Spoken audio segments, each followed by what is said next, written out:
नमस्कार। Capital TV का खास शो राहुल का अग्निपथ देख रहे हैं आप। मैं हूं आपके साथ पूजा। भारत जोड़ो यात्रा यूपी के बाद अब अपना अगला पड़ाव हरियाणा के लिए रवाना हो चुकी है, लेकिन यूपी में राहुल की यात्रा का कोई असर नहीं हुआ।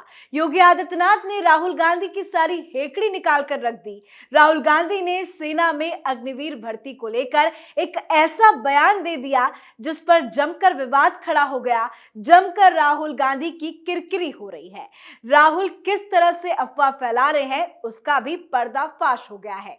राहुल गांधी ने सेना का अपमान करते हुए कहा कि पहले युवा 15 साल सेना में नौकरी करते थे और पेंशन पाते थे, लेकिन नरेंद्र मोदी ने सोचा कि पेंशन को अलग रखा जाए। 6 महीने ट्रेन करें, बंदूक पकड़े, 4 साल रहे, फिर आपको बाहर निकाल देंगे और आप बेरोजगार हो जाएंगे। ये नया भारत है। राहुल के इस बयान पर ही चर्चा करेंगे। बातचीत के लिए मेरे साथ स्टूडियो में मौजूद हैं कैपिटल टीवी के एग्जीक्यूटिव एडिटर राजीव जी। राजीव जी, बहुत बहुत स्वागत करती हूँ आपका। धन्यवाद। राहुल के इस बयान पे तो चर्चा करेंगे, लेकिन राहुल की यात्रा यूपी में किस तरह से फेल हुई है ये आपसे समझना चाहेंगे। देखिए, राहुल गांधी उत्तर प्रदेश में केवल प्रेजेंस दिखाने के लिए गए, क्योंकि उन्हें पता था कि उत्तर प्रदेश में कुछ होने वाला नहीं है। पश्चिम उत्तर प्रदेश के उन क्षेत्रों में जाएं जहां पर दंगे हुए थे 2012 में। दंगा हुआ पश्चिम उत्तर प्रदेश में जाट और मुसलमानों के बीच, दोनों के बीच जो दंगा हुआ, हिंदू मुस्लिम, इस दंगे के बाद राजनीति पूरी तरह से पश्चिम उत्तर प्रदेश की बदल गई। अब हिंदुओं का वोट तो भारतीय जनता पार्टी के तरफ जाता ही है। 2012 के बाद से जो स्थितियां बदली है, जो पश्चिम उत्तर प्रदेश के जाट लगातार सपा और रालोद को वोट देते रहे थे, 30% के आसपास वोटिंग भारतीय जनता पार्टी की तरफ होती थी। उसके बाद ड्रास्टिक चेंज हुआ।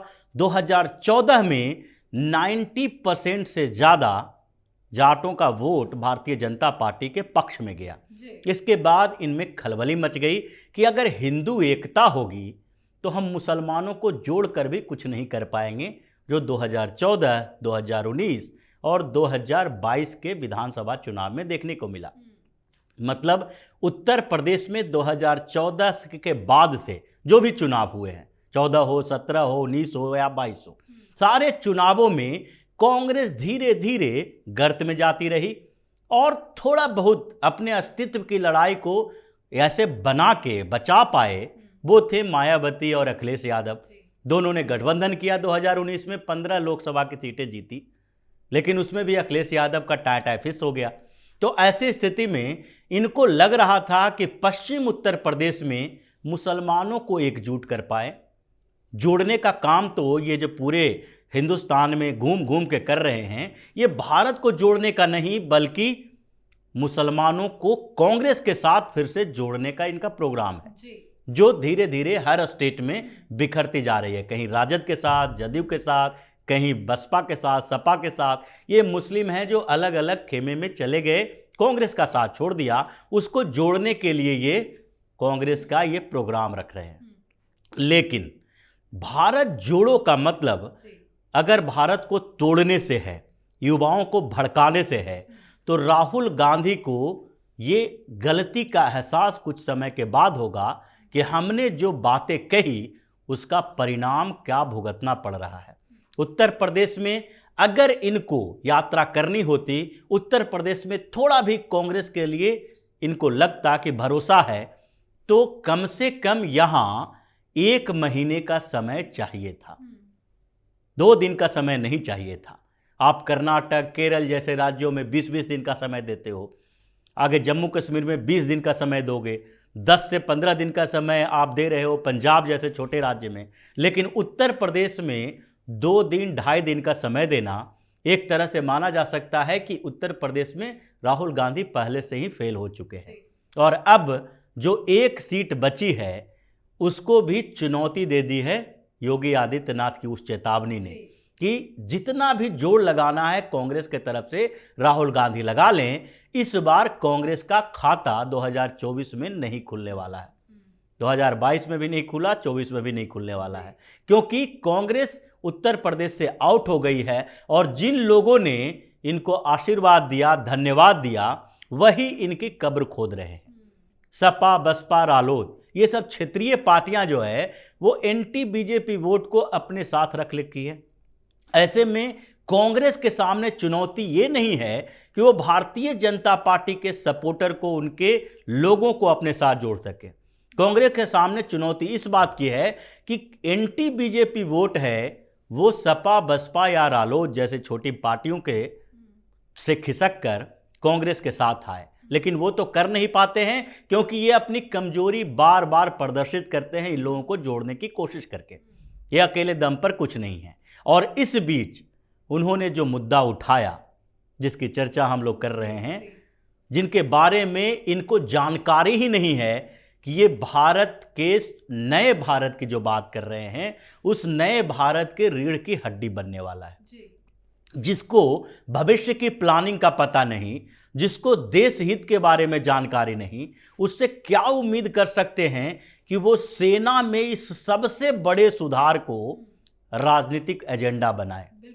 क्योंकि सेना रोजगार का सिर्फ साधन नहीं है। सेना में तो सुप्रीम कोर्ट तक, न्यायपालिका और आर्मी में रिजर्वेशन की बात नहीं चलती है कि रिजर्वेशन अगर देंगे तो वहां पर क्वालिटी से कंप्रोमाइज करना पड़ेगा, इसलिए वहां पर रिजर्वेशन भी नहीं है। उसे राजनीति का आधार नहीं बनाया जा सकता, क्योंकि अगर सीमा सुरक्षित नहीं है तो राजनीति करेंगे कैसे? राजनीति तो तभी करेंगे जब देश की सीमाएं सुरक्षित होगी। और वहां पर जो ये पूरा प्रोग्राम अग्निवीर का लाया गया है, इसका मतलब ही है कि अब तक राजनीति हो रही थी लेकिन सुरक्षा की बात नहीं की जा रही थी। जो तवांग में मुद्दा उठाते हैं, लद्दाख में मुद्दा उठाते हैं, उन पर कई सालों से चर्चा की जा रही थी कि भारतीय सेना को और युवा, यंग कैसे बनाया जा सकता है, सेना में कितने साल के लिए नियुक्ति होगी और कितने लोगों को परमानेंट रखा जा सकता है। और इस पर चर्चा के बाद ही ये मामला सामने आया है, ये सुधार हुआ है। और जो ये कह रहे हैं कि 5 साल की नौकरी के बाद बेरोजगार हो जाएंगे, वो बेरोजगार नहीं होंगे, उनके पास स्किल होगा। और सरकार की जो योजना है, जो सेकंड लाइन का प्लान है, उसमें पारा मिलिट्री में उनकी नियुक्ति की भी बात है। जैसा गृह मंत्रालय ने पहले ही कहा कि 10% पहले रिजर्वेशन तो मिलेगा। राहुल गांधी को इस स्कीम के बारे में नहीं पता, वो इस तरह की अफवाह क्यों फैला रहे हैं? स्कीम के बारे में तो पता है, लेकिन वो इसकी अच्छाई नहीं बता सकते। इनकी मजबूरी यही है कि अगर जिस दिन अच्छाई पर और जो समालोचना कहा जाता है कि अगर सरकार ने कोई काम की है तो उसकी आलोचना करें, लेकिन उसकी अच्छी बातें भी बताएं। वो काम कांग्रेस नहीं कर रही है। एक तरफा वही मुद्दा, घिसा पिटा मुद्दा जो है कि विपक्ष का मतलब हर बातों का, हर कामों का विरोध करना है। अगर वो मुद्दा रखेंगे तो वैसे में आपका परिणाम भी वही होगा जो किसी बाहरी पार्टी का हो सकता है। आपके साथ लोग वही व्यवहार करेंगे कि आप विदेशी एजेंट के तौर पर हिंदुस्तान में काम कर रहे हैं। क्योंकि विरोध और विपक्ष ऐसा नहीं है कि राष्ट्रीय हित के मुद्दे पर दूसरा का पक्ष लेना चाहिए। जब राष्ट्र की बात होती है तो देश के लोगों के साथ होते हैं। और भारतीय जनता पार्टी इस बात को बार बार कहती है कि विपक्ष में हम भी बैठे हैं। सबसे बेहतर विपक्ष की भूमिका भाजपा ने निभाई है। 1971 की उस जंग को याद कर लें, जब इंदिरा गांधी के बारे में अटल बिहारी वाजपेयी ने क्या कहा था। सरकार जब उस समय परेशान थी तो राष्ट्रीय सरकार बनाने की मांग की गई थी। पूरे विपक्ष ने पूरी तरीके से कांग्रेस की उस सरकार का समर्थन किया था। लेकिन आज जब तवांग में कोई घटना घटती है तो आप चीन के भाषा का इस्तेमाल करते हो। जब एलओसी पे घटना घटती है तो आप पाकिस्तान की भाषा बोलते हो। जब भारत सरकार कार्रवाई करती है, एयर स्ट्राइक होता है, सर्जिकल स्ट्राइक होता है, तो आप पाकिस्तान की भाषा में बोलते हो कि वहां पर तो कोई नुकसान ही नहीं हुआ। तो ये जो राष्ट्रीय हित के मुद्दे पर बोलने का अधिकार कांग्रेस ने खो दिया है, राहुल गांधी ने खो दिया है। और इसका प्रभाव उत्तर प्रदेश में यही पड़ा। और आगे जो उन्होंने ये बयान दिया है, सिर्फ यूपी के लिए नहीं दिया है, क्योंकि वो एंट्री करने वाले हैं हरियाणा में। और हरियाणा में लोग जो हैं, युवा हैं, वो फौज में जाते हैं, ज़्यादा संख्या में जाते हैं। वहाँ के लिए एक बेहतर विकल्प के तौर पर माना जाता है। और वहाँ जाने से पहले उन्होंने एक मुद्दा छेड़ दिया कि वहाँ के युवा साथ दें और समझे कि कांग्रेस की सरकार जो है उनका पूर्णकालिक सर्विस ज्वाइन करवाने के लिए तैयार हो जाएगी। लेकिन जैसे ही अग्निवीर की पहली खेप आएगी, दूसरी खेप आएगी, तब लोगों को समझ में आएगा कि ये स्कीम क्या था और इससे भविष्य में फायदा क्या होने वाला है। ये कैसे लोग हैं जो इस स्कीम के बारे में झूठ और अफवाह फैला रहे हैं, उनका भी बिल्कुल। पर्दाफाश हो जाएगा। बहुत बहुत धन्यवाद राजीव जी समझाने के लिए। धन्यवाद। तो राहुल गांधी अपने ही बयानों में फंस जाते हैं। राहुल गांधी सेना को लेकर पहले भी अपने बयानों से विवाद खड़ा कर चुके हैं। हाल ही में अरुणाचल प्रदेश के तवांग में चीनी सैनिकों की घुसपैठ की घटना को लेकर दिया गया उनका बयान विवादों में घिरा हुआ है। उन्होंने भारतीय सैनिकों को लाठियों से पीटने की बात तक कह दी और मोदी सरकार पर चीनी घुसपैठ को लेकर कुछ नहीं करने का आरोप भी लगाया। और एक बार फिर से यूपी में आकर सैनिकों का राहुल गांधी ने अपमान किया है। पर राहुल गांधी को योगी आदित्यनाथ ने तगड़ा जवाब दे दिया है। तो कुल मिलाकर राहुल गांधी की भारत जोड़ो यात्रा यूपी में पूरी तरह से फेल साबित हो गई है। आज के हमारे शो में फिलहाल इतना ही। देखते रहिए कैपिटल टीवी। नमस्कार।